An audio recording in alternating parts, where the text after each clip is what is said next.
Welcome to story time with Asma. بسم اللہ الرحمن الرحیم۔ حضرت علی کے انصاف کا ایک واقعہ۔ ایک دن حضرت علی رضی اللہ عنہ نے حضرت ثابت رضی اللہ عنہ کے گھر بیٹھے تھے۔ اسی دن ایک قافلہ مکہ مکرمہ میں جانا تھا۔ حضرت ثابت رضی اللہ عنہ اس قافلے کے ساتھ جانا چاہتے تھے۔ حضرت ثابت نے حضرت مولا علی سے اجازت طلب کی کہ میں بھی قافلے کے ساتھ جانا چاہتا ہوں۔ کچھ دیر کے بعد قافلے کا سردار بھی الوداع کہنے کے لیے حضرت علی کے پاس تشریف لے آیا۔ حضرت علی شیر خدا نے قافلے کے سردار کو سفارش کی کہ آپ حضرت ثابت رضی اللہ عنہ کو بھی ساتھ لے جائیے۔ قافلے کے سردار نے خوشی خوشی حضرت ثابت رضی اللہ عنہ کو ساتھ لیا اور مکہ مکرمہ کی طرف روانہ ہو گئے۔ حضرت ثابت رضی اللہ عنہ بہت ہی نیک اور خدا ترس آدمی تھے، اس لیے قافلے والوں نے حضرت ثابت رضی اللہ عنہ کی بہت عزت کی۔ اس قافلے میں ایک عورت بھی تھی۔ اس نے جب حضرت ثابت رضی اللہ عنہ کی خوبصورتی کو دیکھا تو وہ حضرت ثابت رضی اللہ عنہ پر فدا ہو گئی۔ عورت نے موقع پا کر اپنے آپ کو حضرت ثابت رضی اللہ عنہ کے سامنے پیش کر دیا، لیکن حضرت ثابت رضی اللہ عنہ نے اس عورت کی طرف کوئی توجہ نہ دی۔ عورت نے حضرت ثابت رضی اللہ عنہ سے کہا، اگر تم نے میرے ساتھ بدکاری نہ کی تو میں سارے قافلوں والوں کو بتا دوں گی کہ حضرت ثابت رضی اللہ عنہ نے میرے ساتھ زبردستی کی ہے۔ یہ کہہ کر وہ اپنے کپڑے پھاڑنے لگی۔ حضرت ثابت رضی اللہ عنہ اس عورت کی باتوں میں نہ آئے۔ حضرت ثابت رضی اللہ عنہ نے فرمایا کہ میرا رب کریم ہے، وہ سب کچھ دیکھ رہا ہے، میرا رب انصاف کرنے والا ہے۔ وہ عورت یہاں سے ناکام ہو کر ایک غلام کے پاس گئی، وہاں جا کر اس کے ساتھ بدکاری کی، اپنی ہوس مٹا لی۔ جب عورت کو حمل ٹھہر گیا تو اس نے سوچا کہ یہ موقع بہت ہی بہتر ہے ثابت کو ذلیل کرنے کا۔ ایک رات عورت نے موقع پا کر حضرت ثابت رضی اللہ عنہ کے صندوق میں اس عورت نے اپنے زیور چھپا دیے۔ جب صبح ہوئی تو اس عورت نے قافلے میں شور مچا دیا کہ رات کو میرے سارے زیورات چوری ہو گئے ہیں۔ قافلے کے سردار نے حضرت ثابت کے علاوہ سارے قافلے والوں کی تلاشی لی، لیکن کسی نے بھی اس عورت کے زیورات برآمد نہ کیے۔ اس عورت نے اصرار کیا کہ حضرت ثابت کے سامان کی بھی تلاشی لے جائے۔ مجھے پورا یقین ہے کہ میرا سامان حضرت ثابت کے سامان سے برآمد ہو جائے گا۔ جب قافلے کے سردار نے حضرت ثابت رضی اللہ عنہ کے سامان کی تلاشی لی تو اس عورت کے زیورات حضرت ثابت کے صندوق سے مل گئے۔ عورت نے حضرت ثابت رضی اللہ عنہ پر الزام لگایا کہ میرے زیورات اسی نے چوری کیے ہیں، اور ایک رات ثابت نے موقع پا کر میرے ساتھ زبردستی بھی کی تھی، جس کا بچہ میرے پیٹ میں ہے۔ قافلے کا سردار عورت کی یہ بات سن کر بہت ہی حیران ہوا۔ اس نے حضرت ثابت کو قید کر کے مسلمانوں کے خلیفہ حضرت عمر کے پاس بھیج دیا۔ حضرت عمر فاروق نے حضرت ثابت کو سزا دینے کا حکم جاری کیا کہ انہیں زناکاری کرنے پر سنگسار کیا جائے۔ یہ خبر آگ کی طرح ہر طرف پھیل گئی۔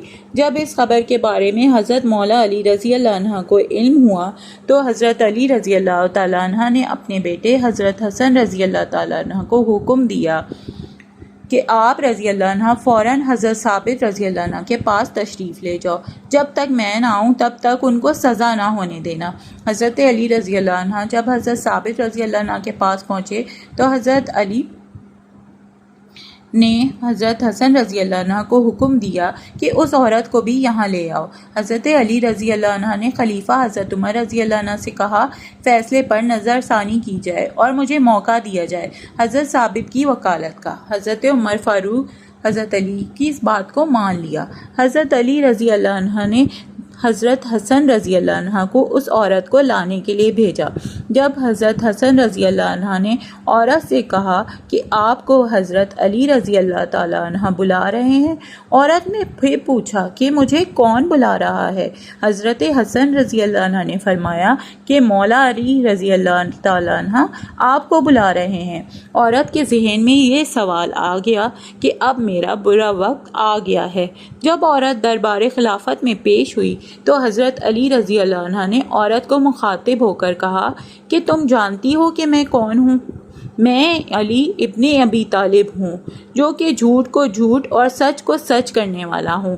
مجھ کو سچ سچ بتاؤ کہ اصل واقعہ کیا ہے، یہ حمل کس کا ہے؟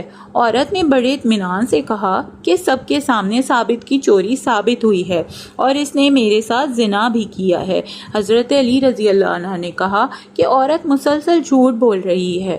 حضرت علی رضی اللہ تعالیٰ عنہ نے حضرت حسن رضی اللہ عنہ سے فرمایا کہ گھر میں جو کپڑے کا ٹکڑا اور عصا پڑا ہوا ہے فوراً جاؤ اور لے کر آؤ۔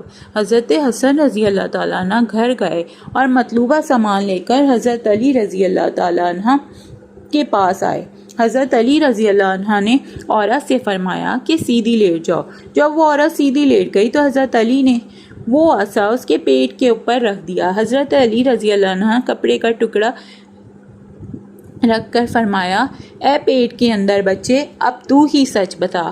خدا کے حکم سے ماں کے پیٹ سے بچہ بول پڑا کہ اللہ تعالیٰ ایک ہے، حضرت محمد صلی اللہ علیہ وآلہ وسلم اللہ تعالیٰ کے آخری نبی ہیں، قرآن پاک اللہ تعالیٰ کی آخری اور سچی کتاب ہے۔ حضرت علی رضی اللہ تعالیٰ عنہ نے پوچھا کہ تم کس کے نطفے سے پیدا ہوئے ہو اور چوری کس نے کی تھی؟ اللہ تعالیٰ کے حکم سے بچہ بول پڑا کہ یہ عورت کئی بار حضرت ثابت رضی اللہ عنہ سے بدکاری کی نیت سے گئی تھی، لیکن حضرت ثابت رضی اللہ عنہ نے اس عورت کو ہر بار ناکام ہی لوٹنے پر مجبور کر دیا۔ پھر اس عورت نے ایک غلام کے ساتھ بدکاری کی۔ اس عورت نے خود ہی اپنے زیورات حضرت ثابت رضی اللہ عنہ کے سامان میں رکھ دیا تھا تاکہ حضرت ثابت رضی اللہ عنہ کو بدنام کر سکے۔ بچے کو بولتا دیکھ کر وہاں موجود ہر شخص سکتے میں چلا گیا۔ حضرت عمر نے اس عورت کو سنسار کرنے کا حکم دے دیا۔ حضرت ثابت رضی اللہ عنہ کو رہا کر دیا گیا۔ یہ سارا ماجرا ہونے کے بعد حضرت عمر نے حضرت علی رضی اللہ عنہ سے دریافت کیا کہ یہ کپڑے کا ٹکڑا اور عصا کیا چیز ہے؟ مولا علی رضی اللہ عنہ نے فرمایا کہ ایک دن حضور اکرم صلی اللہ علیہ وسلم میرے پاس تشریف فرما ہوئے کہ اچانک وہاں سے حضرت ثابت رضی اللہ تعالیٰ عنہ کا گزر ہوا تو حضور اکرم صلی اللہ علیہ وسلم نے فرمایا کہ ایک وقت ایسا آئے گا کہ ایک بدکار عورت حضرت ثابت رضی اللہ عنہ پر بدکاری اور چوری کا الزام لگائے گی۔ حضرت ثابت رضی اللہ تعالیٰ عنہ کا سنسار کرنے کا حکم جاری کر دیا جائے گا۔ میں نے حضرت محمد صلی اللہ علیہ وسلم سے عرض کی، یا رسول اللہ صلی اللہ علیہ وسلم، اس الزام سے حضرت ثابت رضی اللہ تعالیٰ عنہ کی رہائی کیسے ہوگی؟ حضور پاک صلی اللہ علیہ وسلم نے مجھے کہا، یہ ایک کپڑے کا ٹکڑا اور عصا لے لو۔ جب یہ واقعہ پیش آئے گا تو یہ کپڑے کا ٹکڑا اور عصا اس عورت کے پیٹ پر باندھ دینا۔ اللہ تعالیٰ کے حکم سے پیٹ کے اندر جو بچہ ہوگا وہ حضرت ثابت علیہ السلام کی سچی گواہی دے گا۔ جزاک اللہ۔ اگر آپ کو یہ واقعہ پسند آیا ہے تو please like, share and subscribe my channel. Thank you.